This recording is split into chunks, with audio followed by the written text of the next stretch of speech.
You know what else I didn't get while we were in Philly? I did not get to the Italian market.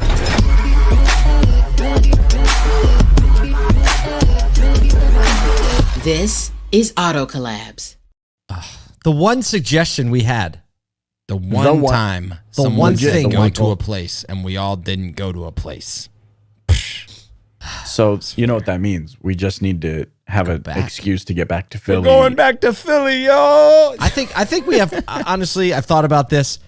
If you don't know, this podcast started with us in Philly, sitting around a table, recording the beginnings of what was the Auto Collabs podcast. We went back another time and did that in person. We wanted in person to be a critical part of the show. I think we have one more in us, personally. Another. I think we have another one more. Philly in there. I think we have one more Philly in us. And then we should definitely do the Italian market, and we should film it. We should film it. We should somehow try and do something in the Italian market. Not a flash mob. I don't know why I was just picking up flash mob. No, flash mobs in Philly haven't been friends in the last couple of years. After you eat at the Italian market, you don't have the energy to do a flash. That's the cruel trick. Everyone starts dancing. That's where they get you. Oh my goodness. Well, I feel like the eccentric start to this podcast episode matches our guest to a T. Tom Ryan is one of the most brilliant and eccentric people in the auto industry, period. End of story. He just has like a Seth Godin vibe to him. Absolutely. But he has like also all this automotive knowledge and all these automotive relationships that kind of set me for a little bit of a twist. You know what's really interesting? Tom Ryan is like one of the most connected people in auto, from what I understand. Yet I don't even know if he knows how to spell social media. It's incredible. Like it's one of those rare circles where he's gotten to know everyone over the years. You're like, Tom, what are you up to? I just got out of dinner with the president of blah blah blah blah blah. And I'm like, where at? He goes, Abu Dhabi. Yeah, I don't know. I mean, maybe not Abu Dhabi, but that it's would not always in the surprise most us. interesting place with the most interesting people. Never ceases to blow my mind. But he's so down to earth. Even it's like there's no disconnect between him and humanity and real conversations at all times. Wow. I don't know if we could say any more. I hope you guys enjoy this conversation with Tom Ryan. Tom, it is so good to sit here with you. I remember the very first time I saw you. We were in Sun Chevrolet, and Todd Caputo was switching over to be a One Price store, and I walked in, and I was like, who brought like Seth Godin's cousin into this room? Because you did not look like the typical folks that I see when I walk into a dealership conference room, which is like the most boring space, right? It's like a manila office that is functional only. And I was like, I need to pay attention to what this guy is saying. So it's good to be back with you in this. We've seen each other a few times since then, but seeing you in this environment. Yeah, it's awesome. I have a question. Here Was we go. Tom Ryan, was he an early adopter of Lululemon pants at that point as well? Yeah. By then I was, although we still pre-pandemic in professional settings, wore suits. Funny, my youngest daughter, so she's been out of high school for a long time. Now she's 25 years old. And so in high school, I had to go. So this would have been 7-8 years ago, 9 years ago, maybe more, or even 10. She made me go to Lululemon to get her stuff because she was playing volleyball. And at that point, I didn't really know they made men's clothes. And I happened to be standing around while she was getting stuff. And I thought, I should try these on or go for this. And now that's it.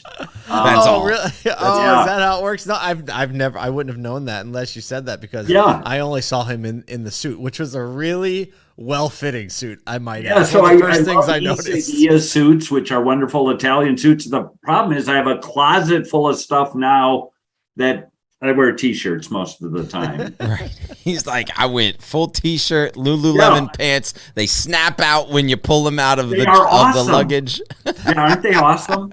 Do you know the story on how they got their name? No. I'm I so think excited. we're about to find out. We're about to find out. So it was a Canadian guy that started making yoga wear in the 70s, and they ended up the Asian Chinese market knocked them off. And so they bootlegged all of it. And so he then kept that logo, which is now the Lululemon logo, made a new company and picked a name with the most L's that he could find, because Yemen. Lululemon, right? It's the one thing they have trouble pronouncing. He's like, I'll show them. Yeah, I'll show them. They're gonna have some Remons around. Yeah, that's so great.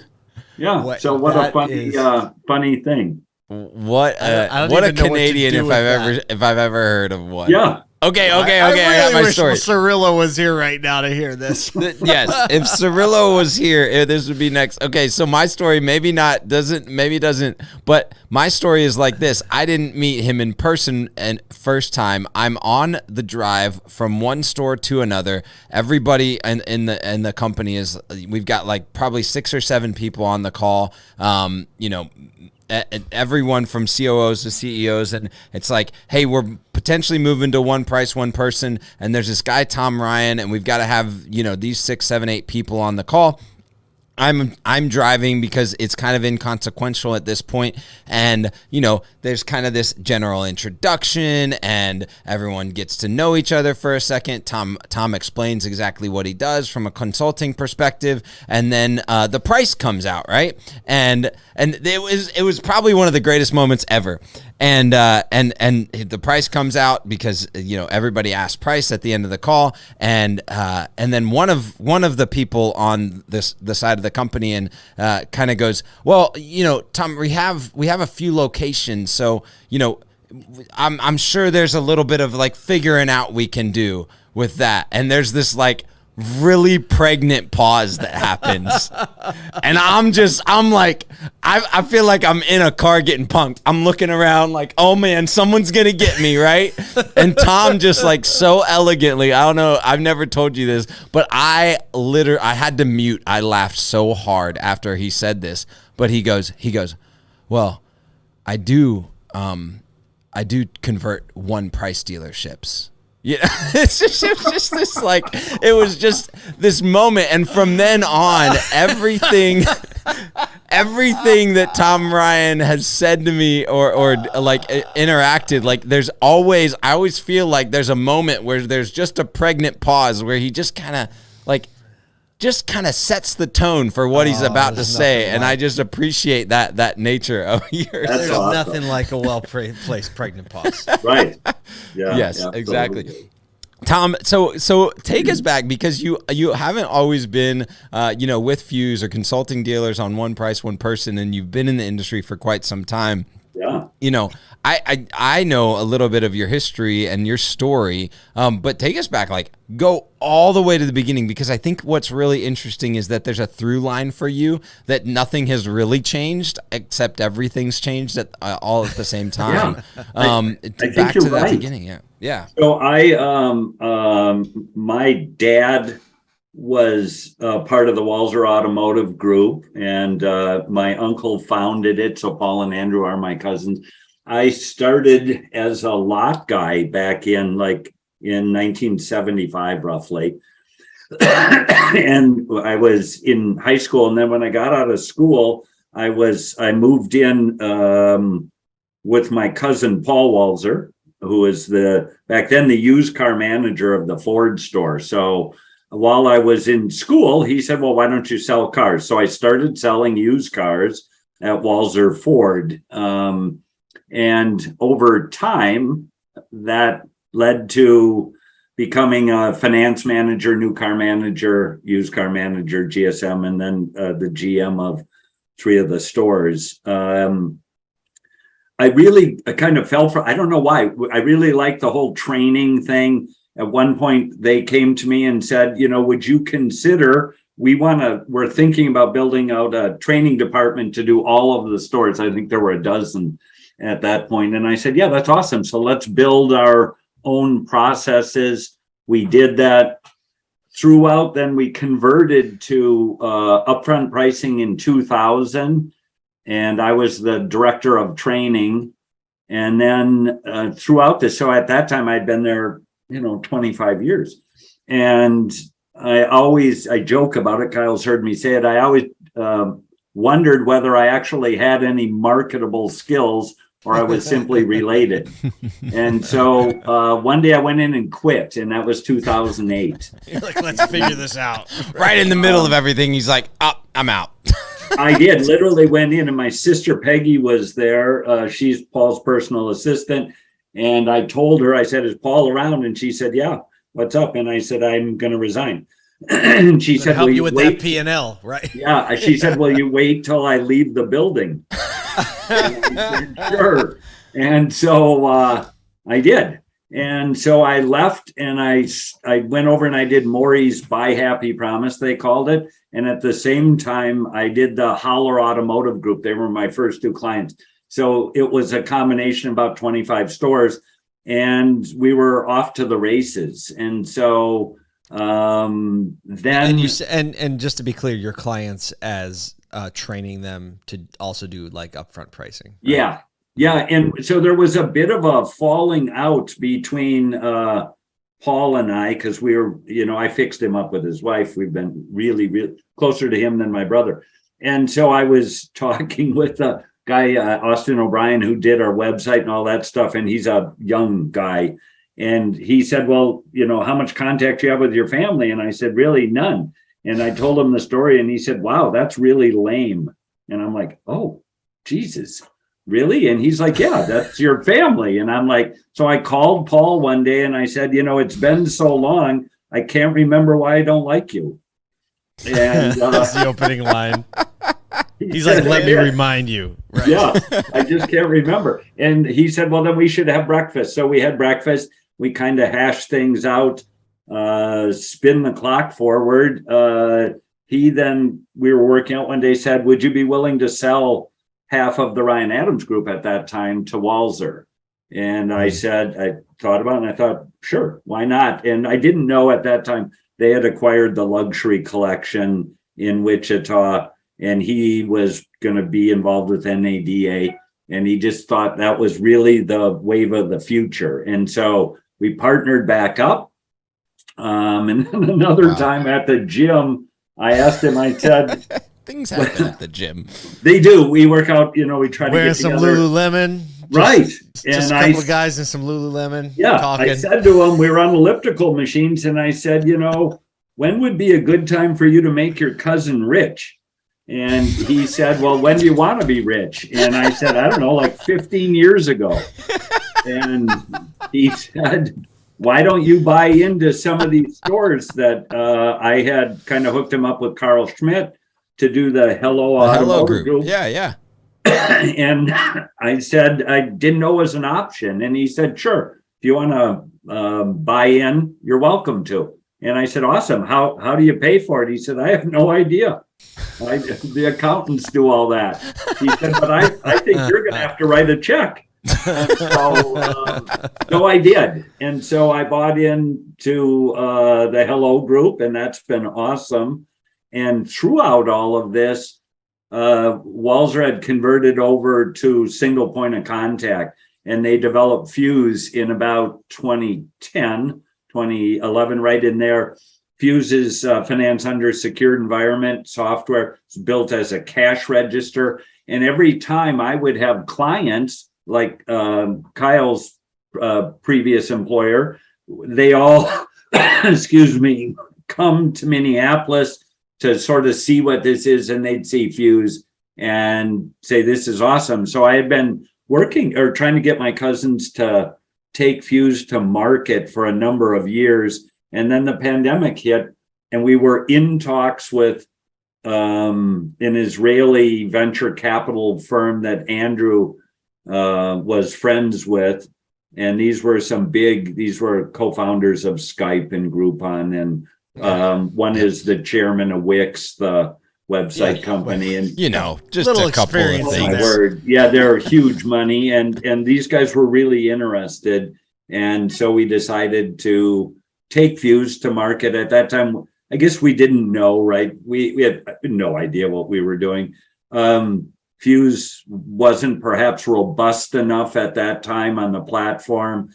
It had to be switched over from Microsoft AWS, built in a different, and so these Israeli development team, which there's 30 of them over there, are unbelievable. And so that was the beginning of Fuse. Then they asked if I wanted to be the VP of sales for Fuse. So I sold the Ryan Adams Group to Fuse, and here we are. There we are. My job hasn't changed. So here's your job hasn't changed. You said something in there. You said we had no clue what we were doing. And when I like listen back through your story, you know, it's like Lot Porter turned salesperson, had no clue what I was doing, but figured it out. First training thing. I'm sure there was a moment that you were like, have no clue what we're doing, but we're going to figure out, you know, hey, I'm going to consult with dealerships to do something that we did at a single place for 8 years. Had no, you know, I've actually heard you say that, like, well, when we started this, we had no clue what we were doing. So we built some systems and processes to move people through a 6-month timeline. And now currently it's like, had no clue what we were doing, but we're figuring out. And I think what I love about that is, I mean, you know, for the people that don't know Tom, there's, you know, you're not on social media big and loud or anything like that. But if you go, hey, Tom, do you know someone at such and such and such? The answer is probably something like, had dinner with him last week. Right. Normally, right? That's part of being old. Yeah, but the reality is that's the automotive industry. When I look at it, it's like we didn't really know. Pandemic hit, we figured it out, right? And that's I think, and you and I had conversations that I never thought failure wasn't. It never dawned on me that it wouldn't work, right? It dawned on everybody in the world. Funny story. So Kyle knows, Paul, you may not. So I've been sober 42 years. I went to rehab in 1980. And so we were walking around the lake, Paul and I, it was my 41st year or whatever. And he said, you know, when you went into rehab, the over under was about 90 days. I got the under. And he said, now come to think of it, everyone did. And, you know, it never dawned on me to not. You know, I mean, and so my whole life have looked at it and go, play up, if that makes sense. If you're a tennis player, play tennis with great tennis players and you'll succeed. If you're a golfer, play golf with great golfers. Don't play with people you can beat. Do everything in life that with people that challenge you and challenge the status quo to bring you up, not to bring you along. What's the other side of that? So, you know, you say, you know, play up. So you're constantly learning and gleaning from people who are better than you, trying to be around them so you can glean from them. How does that pass through you to like the next person? I think you, and Kyle would tell you this simply because I've been closer to him than Paul. I think I'm an open book. I don't think I hide anything. I think if they have an answer, give them the answer, and I'll always help. I'm painfully direct. Well, right? You weren't kidding. Yeah. And so, this is a normal conversation with Tom. Real quick, I'll just give you the basis of it. Hey, Tom, I was thinking. Well, I'll tell you. Well, really, that's all it is. I mean, that's what it is. And that's normally like by the end of the conversation, he's throwing his hands at you, shrugging his shoulders and being like, what did you expect me to say? Just the non-truth? Yeah, so there's only one north. And it's easier to stick to that. And I think that's why the world's in trouble a little bit today not to get off, but from a news perspective, nobody knows, right? You flip from one channel to the other. There can only be one baseline of north, and then we can all navigate the world. Today we have two, and that's problematic, right? At least two norths. Yeah, and so I think so I try to keep my north as consistent as I can. What is your north? I think transparency and honesty. And that doesn't mean I'm like every other person that BS's my way through stuff, but in front of a group, we have a standard, people, all of us that are influencing this, to do our best, because I'm an expert on yesterday, not tomorrow. And so we're all trying to figure out what tomorrow looks like. And so you do it based on your best estimates and guesses. I had this conversation with somebody very recently this week. A dealer was visiting Walzer, and they asked the question. And I was talking to Sherry Schultz. She's the head HR person. And in conversation, it dawned on me that, because she said, look, our salespeople are actually customers for the first year. And I went, holy crap. Sure. That's why they sell so many, because they're not trained like salespeople. Haven't been ruined yet, right? Yeah. And so that's what's attractive to them from customers, is their thought process is the same. And I think that's what customers in our world really want, is they want information, they want facts, and they want answers, and given that, they'll conclude the right things. And so the pandemic has not been good for dealers. It's been awesome for all of us financially, but it's been terrible for our industry, right? They have gouged, they've done everything wrong to customers we can. And high demand, low availability is the worst thing for sales process in the world, right? Because it's a take it or leave it. You don't want it, someone else will. And on top of that, everything we've known about selling cars is under scrutiny, meaning we were all taught you had to drive with them, right? We were all taught you had to sit down and do a needs analysis. But we are also all taught if they don't drive one, they can't buy one. Well, right. No one's driven one in the last year, and we've sold more than we've ever sold, and for more money. And so I think you have to be open to the idea that it's not the way we did it, it's how they want to.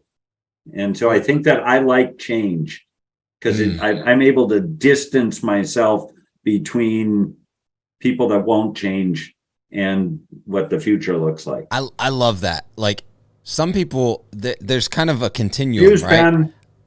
What's that? Fuse pen. It's a fuse pen. It's a Lamy. They're awesome. It's an incredible pen, and it writes perfect. And I write it with it every day. Does it say fuse on it somewhere, or do you just recognize it? You know what's really funny? I'll he handed bring it to me in a Paul. box that has fuse on it, but this one actually didn't say fuse on it. But I know it's a fuse pen because everybody watching this podcast knows it's a fuse pen. There you go. But there's a continuum on change. It's like over here you've got I hate change. Then you have I don't really like change. Then it's I'll accept change. Then it's I'm okay with change. And then over here, which is what I heard you say just now, which was I love change. Yeah. And that's an aggressive position to take in a place where comfortability is comfortable. But if you actually admire and pursue change, then like the result of that is change becomes a matrix that you're constantly able to just drop into, right? I think I'm either dumb or I'm not sure, because I don't have any fear of it. I have a fair amount of confidence when I'm actually very conservative. I think some people see me as a risk taker. I'm not. They're very calculated, but I'm willing to go there because I believe in my heart that that's the right direction. And when you believe, you have conviction. And I think that's appealing to people, right? I find what we do religion, as it were. I think it is I think it's the way customers want to buy. I do.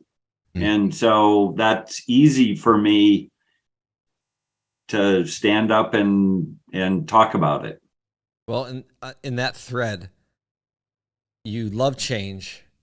You see what's going on over the last 3 years in the industry and where we are right now. You kind of have a front seat as for where we're going because of the things you're involved with.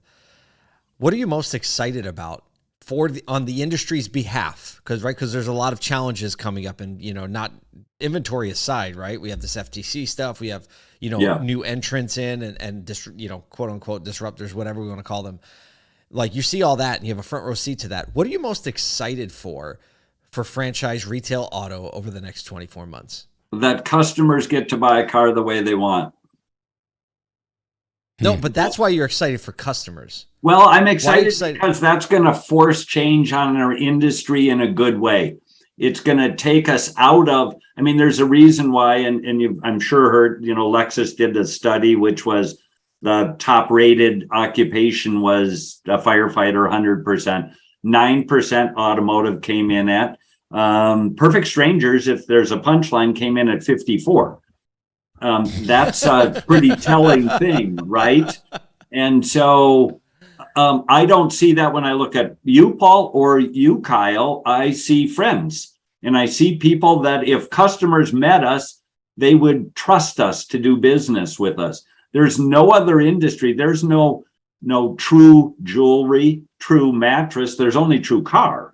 And that's a third party getting involved because of a lack of trust. That's my fault, not the customer's fault. If we did a better job, those industries or those businesses wouldn't be necessary. And so I'm excited that the industry will change, or those that won't may not make it, because there's so much pressure against the agency model, right? That the electrics are, and certainly, Ford has been pushing that direct kind of thing. And the only reason they're doing that is because we're not willing today collectively as a dealer body to do it the way customers want to do it. Man. Well, I'll tell you what. If you just met Tom Ryan for the first time, I'm guessing you've leaned in just a little bit, and we're excited that you're going to be with us at a SoduCon. I'm guessing people are going to be finding you at a lunch table somewhere near them. I will be right next to him, hip by hip, because Tom's such a good friend. Tom, thank you so much for joining us on the Auto Collapse podcast, and we can't wait to see you soon. Awesome. I can't wait. When Tom Ryan talks about believing and having conviction and moving, and that he's not actually a risk taker, he's actually just has conviction the direction he goes, it all of a sudden clears up for me why his personality is so dang magnetic. Yeah. Right? He just draws you right in, and you're like, I want to pay attention to this guy. I want to have a conversation with him. I want to kind of already agree that whatever direction he's going in is the right one. My favorite thing, every conversation that I have with him is so matter of fact. And even in this conversation, it's just, nope, it's just the way it is. That's the way I feel right now, at least, where this is, I've had the experience, just trust me, there's almost not even, there's not this place where he feels like he has to persuade you or push you to something. It's just so matter of fact to him that you can either come on board and move forward or not. And that's okay. Either way, it's like, oh, you don't want to? That's okay. But that's the most persuasive people. If you think about it, exactly. That's exactly how they operate. They're never actually asking you to do anything. They're actually compelling you through their words and their body language and their confidence and conviction that well, and here's the other thing. Too. When you get a guy that collects books that are worth hundreds of thousands of dollars. Well, I don't know about hundreds of thousands, but tens of thousands of dollars. And he knows everything about them, as well as stories like the Lululemon story. You all of a sudden have some confidence that this guy knows enough about enough things. Knows a thing about a thing. An expert opinion here, The other word that comes to my mind, we've said commitment, conviction, courage. There's a lot of vulnerability in this episode, opening up about his story. There's sobriety. He's talking about sobriety. These are not typically things we talk about in the automotive industry out in the public. And it takes a great deal of courage, I think, to have enough self-awareness to know what you're like, what your mode of operation is, and to proactively kind of almost go against it, create intentional friction against yourself to go and do the big thing. Because I think the world that we live in today, we, en masse, we spend more time talking ourselves out of doing something that we want to do for fear of whatever. And so that conviction, that ability to be vulnerable and do the thing regardless requires a great amount of courage. And that therein lies the differentiator. You know what I mean? Like, and that's something that I just pick up on. And I think it's worth noting for those that are listening. That's what's brilliant to me about ASOTU and this mission and Auto Collabs and having these types of conversations. This is how we elevate this industry, is by saying like, hey, guess what? We are not automotive. We are people that work in automotive. And as people, we have these things, and you can be as courageous as Tom, and you can go and do the things that you want to do with as much conviction. Jeez. That's a way to wrap it up. That's a Why way don't to you wrap just it up. close us out, Michael? Goodness. We don't have anything else to put on that note, on behalf of myself, Michael Cirillo, Paul J. Daly, and Kyle Mountsier, thanks for joining us on Auto Collabs.